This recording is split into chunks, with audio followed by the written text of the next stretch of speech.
오늘 본문 말씀을 가지고 소외된 이웃에게 다가가는 그리스도인이라는 제목으로 말씀 나누길 원합니다. 그 전에 저희가 지난주에 한번 해봤었는데요. 오른손을 이렇게 따봉을 외치면서 좋습니다! 이렇게 한번 외쳐보겠습니다. 시작! 좋습니다! 준비되셨나요? 이제 벌써 저희 뭐 부끄러워하는 이제 한들이 벌써 생기는 것 같은데요. 자, 오늘 기분은 어떠십니까? 좋습니다! 건강은 어떻습니까? 좋습니다! 여러분, 가정은 어떠십니까? 좋습니다. 직장은 어떠신가요? 좋습니다. 우리 교회는 어떻습니까? 좋습니다. 네, 저희 어머님 쌍따봉 나오셨습니다. 네, 쌍따봉. 경제는 어렵고 기름값과 물가는 계속해서 올라가는 것은 사실이지만 예배를 통하여서 하나님께서 주시는 은혜와 그 말씀으로 평안을, 새 힘을 얻고 돌아가는 저와 여러분 되시기를 주의 이름으로 축원합니다. 일제강점기 시절 김익두 목사님이란 분이 계셨습니다. 이 김 목사님에게 감명을 받아서 목회자가 된 사람이 200여 명에 달했습니다.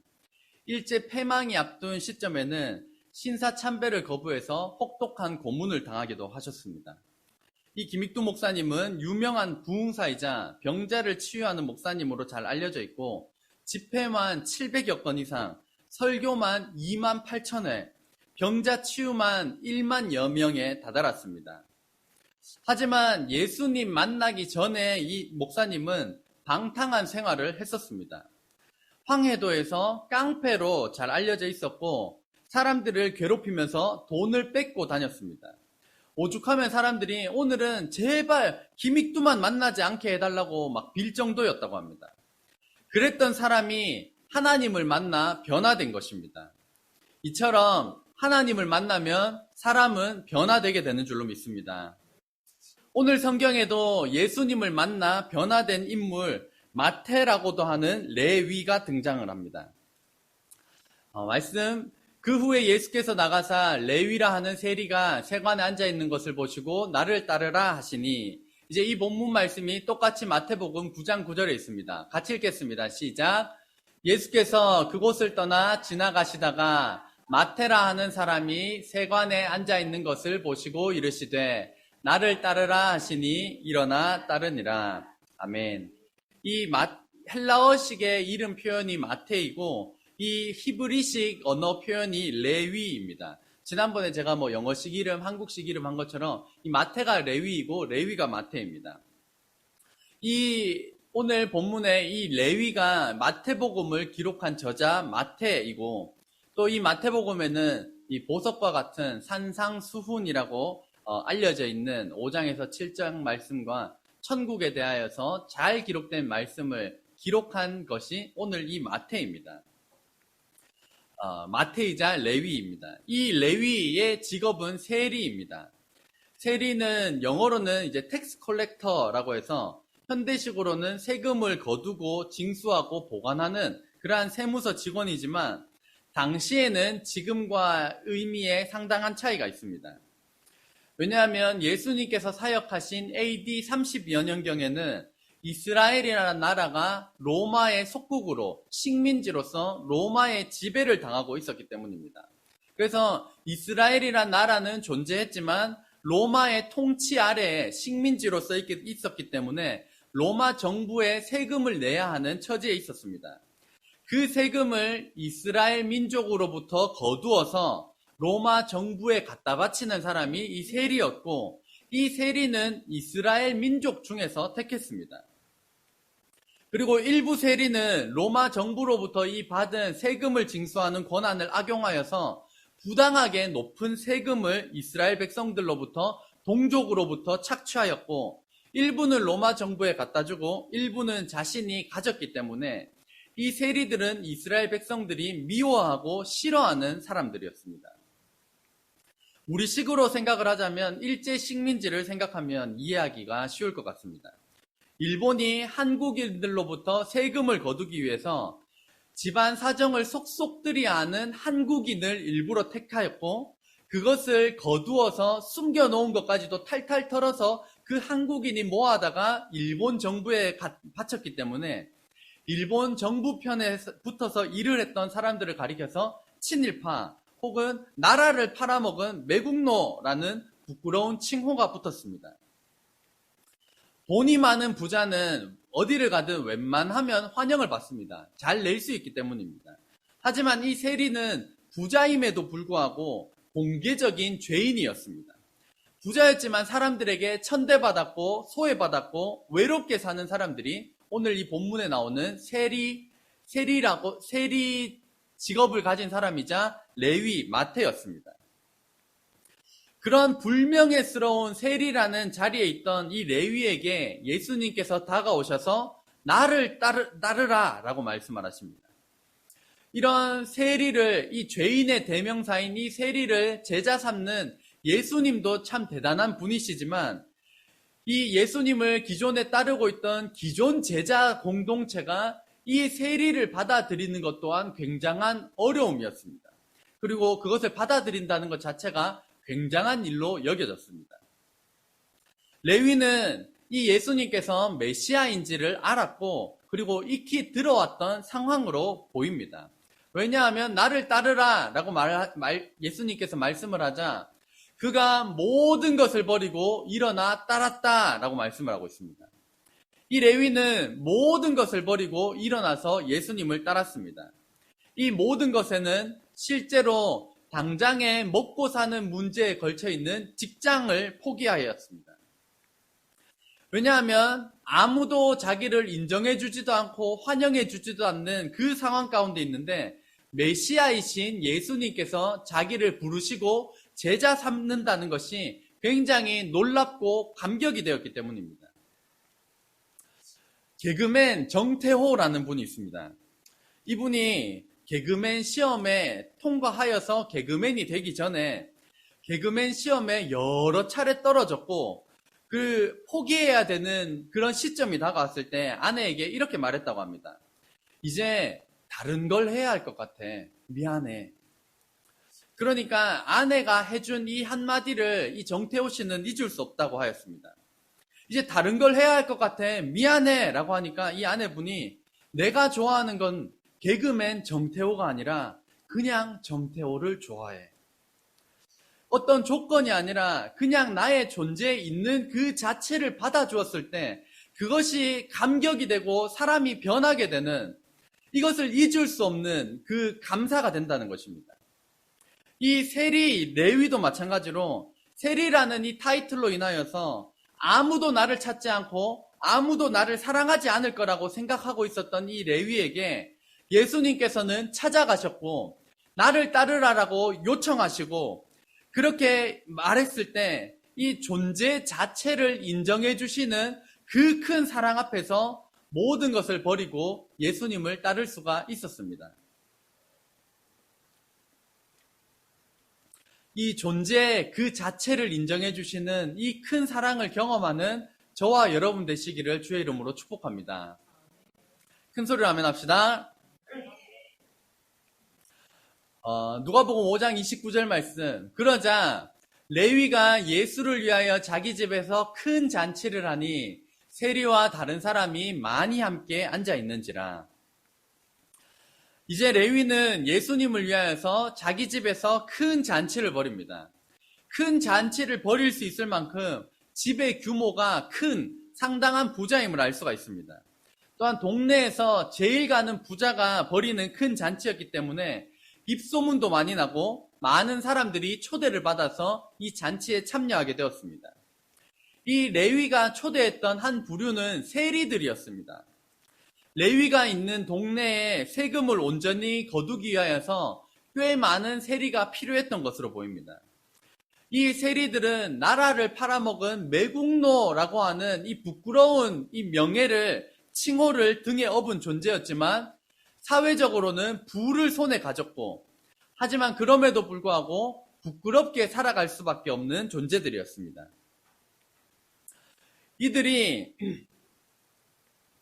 이들이 레위가 예수님을 만났고 예수님을 위해서 잔치를 벌인다는 소식을 듣고 세리들이 찾아왔습니다. 초대를 받고 세리들이 찾아왔습니다.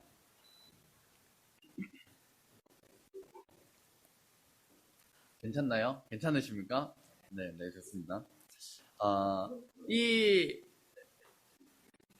세리 레위는 자신과 같이 불명예를 안고 있는 이 세리들을 먼저 자신의 큰 잔치에 초대를 하였습니다. 그리고 또 다른 부류는 다른 사람이 많이 왔다라고 기록이 되어 있습니다. 이들이 어떤 부류였는지는 다음 구절들을 참고해서 살펴보겠습니다. 5장 30절 말씀을 보면 바리새인과 그들의 서기관들이 그 제자들을 비방하여 이르되 너희가 어찌하여 세리와 죄인과 함께 먹고 마시느냐. 예수님을 위한 잔치에 이 레위가 큰 잔치를 벌였을 때 잔치를 즐기고 있는데 초대받지 않은 불청객이 등장을 합니다. 이 불청객이 바리새인과 서기관들입니다.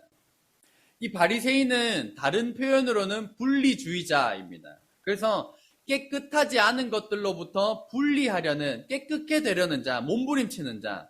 또한 이 서기관들은 하나님의 말씀, 이 모세오경, 율법을 똑바로 해석하여서 똑바로 지키고자 애쓰는 사람들이었습니다. 하지만 문제는 형식에 치우친 나머지 정신과 이 사람을 중요시 여기지 않고 이 율법을 더 중요시 여기고 율법을 지키는 형식주의에 빠졌기 때문에 예수님께서 질책을 많이 하신 대상들이었습니다. 이 불청객이 나타나서 예수님을 비방한 것이 아니라 예수님의 제자들을 비방을 합니다. 마치 교회로 비유를 하자면 교회에 와서 목사님을 직접 공격하지는 못하고 그냥 교회를 싸잡아서 욕하는 그런 꼴입니다. 예수님의 제자들에게 이 바리새인과 서기관들이 너희가 어찌하여 세리와 죄인과 함께 먹고 마시느냐라고 비방을 하고 있습니다. 성경에 나오는 죄인의 대명사가 세리가 한 부류가 있고 또한 돈을 받고 몸을 파는 행위를 하는 매춘부 혹은 창녀들이 이 죄인의 대명사입니다. 또한 이 당시는 병든 사람들을 부정한 자로 취급하였기 때문에 하나님의 성전에 들어가지 못하는 부정한 자로 취급되는 병든 자들이 포함되었을 것이고 살인이나 간음, 도둑질과 같은 죄로 인한 전과자들이 그들과 함께 앉아 있었기 때문에 누군지 일일이 물어보지 않아도 바리새인과 서기관들은 겉모습만 보아도 이 사람들이 죄인인지 누구인지 확연하게 알 수 있는 그런 존재들로서 이 잔치에 초대된 사람들이 잔치를 함께 벌이고 있었습니다. 그때 왜 죄인과 함께 먹고 마시느냐라고 제자들을 비방하였을 때 대장 대신 예수님께서 대답을 하십니다. 같이 읽겠습니다. 시작. 예수께서 대답하여 이르시되 건강한 자에게는 의사가 쓸데없고 병든 자에게라야 쓸데있나니. 아멘. 자신을 의사라고 지칭하시면서 병든 자를 언급하심을 통해서 이들이 영적으로 병든 죄인으로서도 부르시지만 일부는 실제로 육체적으로 병든 자라고 해석을 할 수도 있습니다. 그리고 32절 말씀 같이 읽겠습니다. 시작.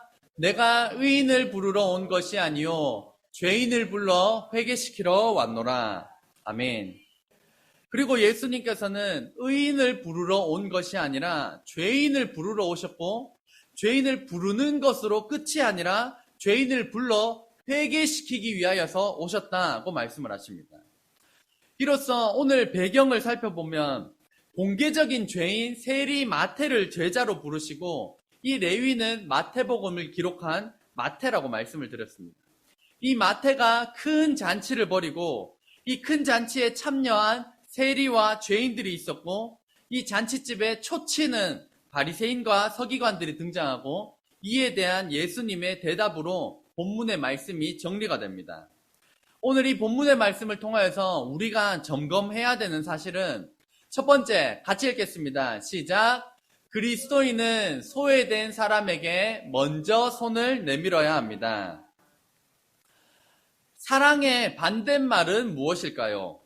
사랑의 반대말, 미워하는 것도 있을 것이고 안 사랑한다라는 것도 있겠고 여러 가지 표현이 있겠지만 한편으로는 사랑의 반대말은 무관심일 수도 있습니다. 사랑은 혼자서 하는 것이 아닙니다. 어떠한 대상을 두고 그 사람에 대해 관심을 가지고 사랑을 합니다. 사랑에는 대상이 있습니다. 그렇기 때문에 사랑할 수 있는 대상이 있음에도 불구하고 관심조차 주지 않는 이 무관심이 사랑의 반대말이 될 수도 있습니다. 이 목회 상담에서 대단한 업적을 이루시고 지금도 많이 읽히고 있는 책의 저자 폴 투르니에 박사님은 이런 말씀을 하셨습니다. 한번 같이 읽겠습니다. 시작. 사람이 혼자서 할 수 없는 것이 두 가지가 있습니다. 하나는 결혼이고 하나는 그리스도인이 되는 것입니다. 혹시 결혼하시는데 혼자서 결혼하시는 분 있나요? 그런 분 있으면 병원에 잘 데리고 가야 됩니다.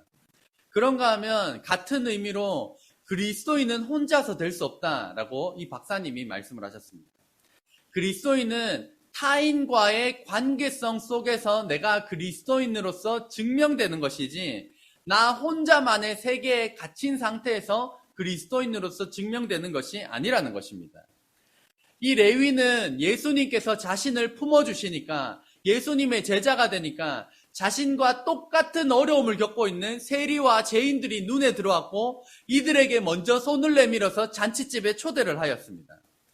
예수님을 만나면, 예수님을 깊이 만나면 자신과 같은 처지에 놓여 있는 이웃들이 눈에 보이게 될 줄로 믿습니다.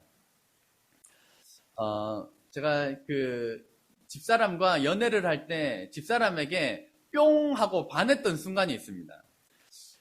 그 당시가 바야흐로 10여 년 전이긴 한데요.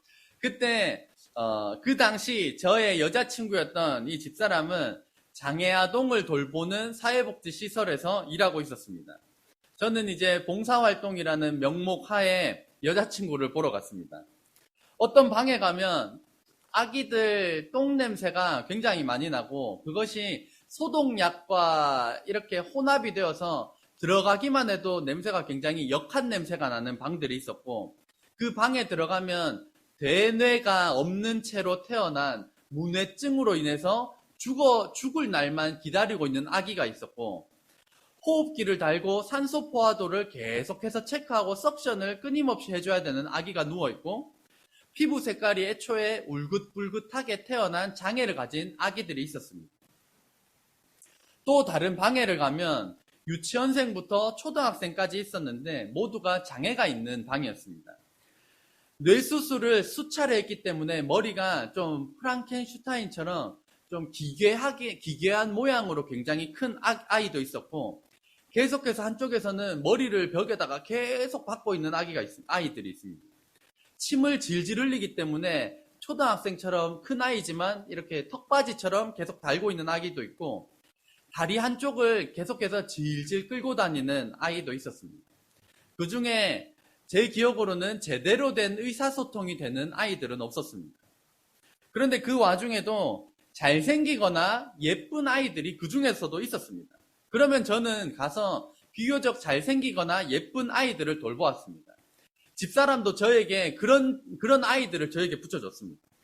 그런데 제가 한 가지 아이러니했던 점은 저는 그래도 잘생기고 예쁜 아이들을 돌봤다면 이제 집사람은 특별히 못생기고 특별히 장애가 심한 아동들을 더 많이 애지중지하고 사랑해 주었다는 점이었습니다.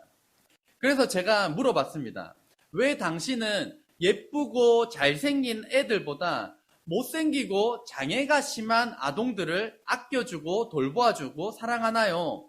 그랬을 때 이제 저의 머리를 망치로 때리는 것 같은 대답을 저에게 해주었습니다. 그때 집사람이 했던 대답은 잘생기고 예쁜 친구들은 내가 아니어도 많은 사랑을 받지만 못생기고 장애가 심한 아동들은 내가 아니면 사랑해줄 사람이 없어요. 장애 아동들을 돌본다는 것만으로도 이미 존경심이 저에게 나왔었지만 자기가 아니면 장애가 심하고 못생긴 아이들을 사랑해줄 사람이 없다라는 이런 자세와 마음만으로 이미 100점 만점이었습니다. 우리 주위를 한번 둘러볼까요? 무관심보다야 낫지만 혹시 사회적 지위도 있고 경제적으로 안정감이 있는 괜찮은 사람들에게만 관심을 주고 있지는 않습니까? 그런 사람들은 굳이 내가 아니어도 환영받고 인정받을 그런 공동체가 많이 있습니다. 예수님께서는 이 소외된 매국노, 레위, 세리를 찾아가셔서 먼저 손을 내밀어 주신 것처럼 우리 주위에 소외된 자들, 힘없는 사람들, 도움이 필요한 사람들에게 먼저 손을 내미시는 저와 여러분 되시기를 주의 이름으로 축복합니다. 두 번째, 같이 읽겠습니다. 시작. 소외된 자들을 받아들일 수 있도록 공동체가 성장해야 합니다. 예수님께서 매국노 세리를 제자로 부르셨을 때 기존에 있던 예수님의 제자들은 당황스러웠을 것입니다. 마태가 들어옴으로써 제자들 간에는 거리낌이나 긴장감이 생겼을 것입니다. 저 죄인이, 저 공개적인 죄인이, 저 친일파가 일부는 못마땅하면서 수군수군하였을 것입니다. 그러나 그것은 지금까지 제자들이 가지고 있던 선입견이 깨지는 계기가 되었습니다. 저 죄인인 세리 마태도 구원받을 수 있구나.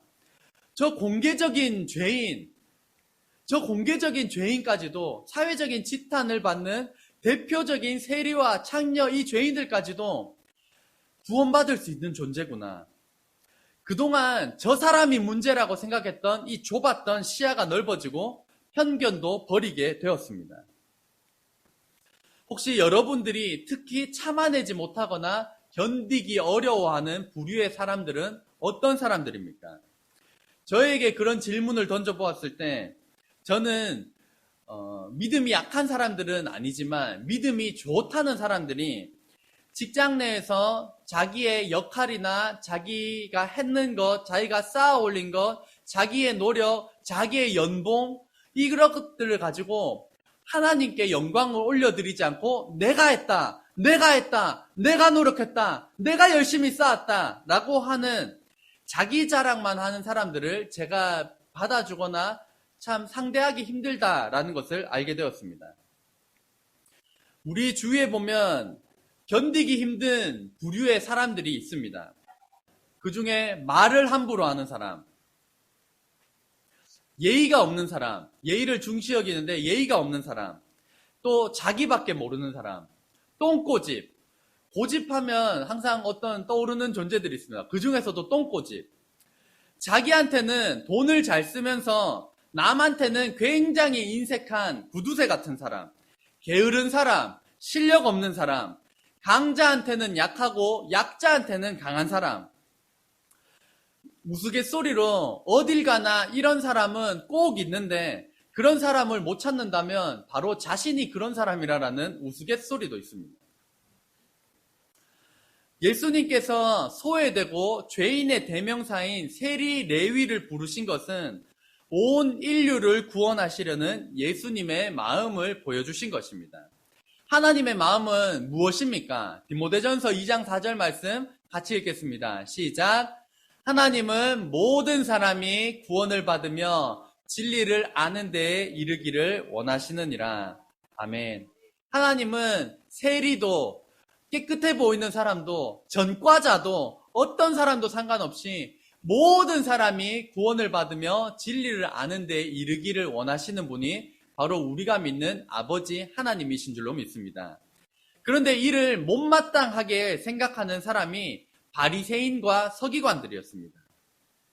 그렇기 때문에 어떻게 죄인과 세리들과 함께 식사를 하느냐, 함께 있냐라는 비방을 하였던 것입니다.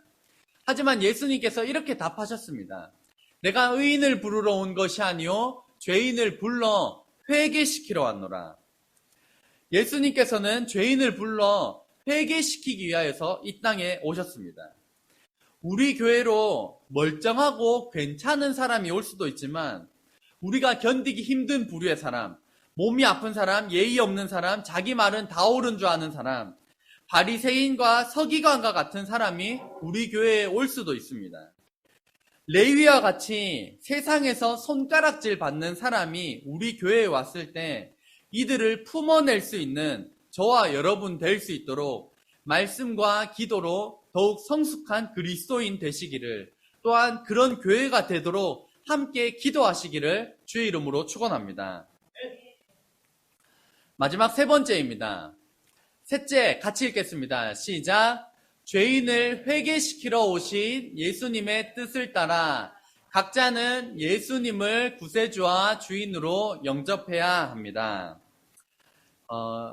예수님께서 내가 의인을 부르러 온 것이 아니요 죄인을 불러 회개시키러 왔노라 라고 말씀하셨습니다. 저희가 저희 세양 침례교회가 소속된 교단이 침례교단입니다. 이 침례교단 중에서도 강남중앙 침례교회라고 대형 교회에 속하는 교회가 있습니다. 이 교회에서는 사람을 세울 때 예수님을 영접한 사실에 대하여서 재확인하는 절차를 꼭 거친다고 합니다. 정말로 예수님을 영접했는지를 물어보면 교회를 오래 다닌 청년도 여전히 확신이 없고 예외가 없고 심지어 집사님이나 권사님이나 장로님에게 재확인을 할 때에도 예수님 믿는 이 확신이 없는 사람들이 진짜 영접하지 못했다라고 여기는 사람들이 많다라는 것입니다.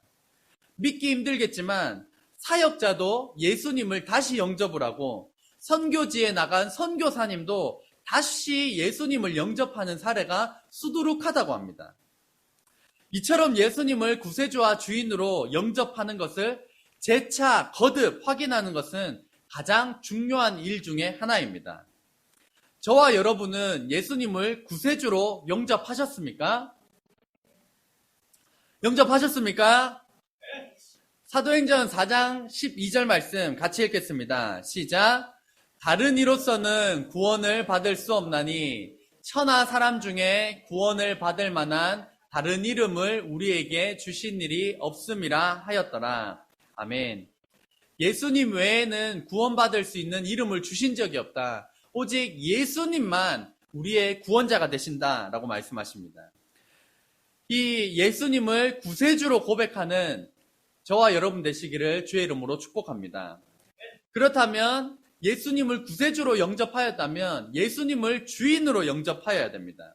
예수님을 주인으로 영접하는 것은 내 삶의 주인이 바뀌게 되는 것을 의미합니다. 내 삶의 주인이 내가 주인에서 예수님께서 주인이 되시면 우리 삶의 주어가 바뀌기 시작합니다. 불신자들은 내가 좋아하는 것이라고 한다면 그리스도인은 주님께서 좋아하시는 것이 주어가 됩니다. 나의 뜻대로 살았다면 주님의 뜻대로, 나의 가치관대로 살았다면 주님의 가치관대로, 나의 우선순위를 따랐다면 주님의 우선순위를 따르고, 내가 주인 되는 삶을 살았다면 주님께서 주인 되시는 삶을 살아가는 것이 예수님을 주인으로 영접하는 것입니다.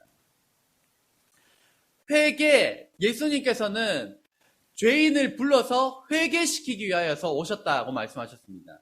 회개는 뉘우칠 회, 돌이킬 개입니다. 뉘우치고 돌이키는 것입니다.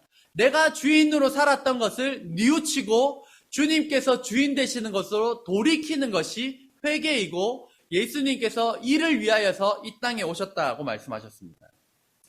수년간, 수십 년간 교회를 다니고도 예수님을 믿지 못하는 사람이 가장 불쌍한 사람입니다. 하지만 겨자 씨앗만한 작은 믿음이 있다 할지라도 하나님께서는 우리를 천국으로 인도해 주시는 좋은 분인 줄로 믿습니다. 믿음 있는 자에게는 더욱 큰 믿음을 더해 주시고 믿음이 없거나 약하신 분들에게는 성령님을 의지하여서 분명한 믿음을 간구하는 오늘 예배 시간 되기를 원합니다. 말씀을 마지막으로 읽고 마치도록 하겠습니다. 같이 읽겠습니다. 시작. 그러므로 내가 너희에게 알리노니 하나님의 영으로 말하는 자는 누구든지 예수를 저주할 자라 하지 아니하고 또 성령으로 아니하고는 누구든지 예수를 주시라 할 수 없느니라. 아멘. 예수님을 여전히 주인으로 모시고 싶은데 믿고 싶은데 안 되시는 분은 어떻게 해야 되냐? 성경의 해답을 알려주셨습니다. 성령으로 아니하고는 예수님을 주라고 시인할 수 없다. 성령님을 의지해라. 성령님, 제가 예수님을 주인으로 모시기로 합니다. 성령님, 제가 예수님을 구세주와 주인으로 영접하기로 합니다. 저에게 확신이 부어지기로 합니다. 이렇게 성령님을 의지할 때 이 말씀대로 우리에게 예수님을 구세주와 주인으로 영접하는 분명한 믿음을 더하여 주실 줄로 믿습니다. 기도하겠습니다.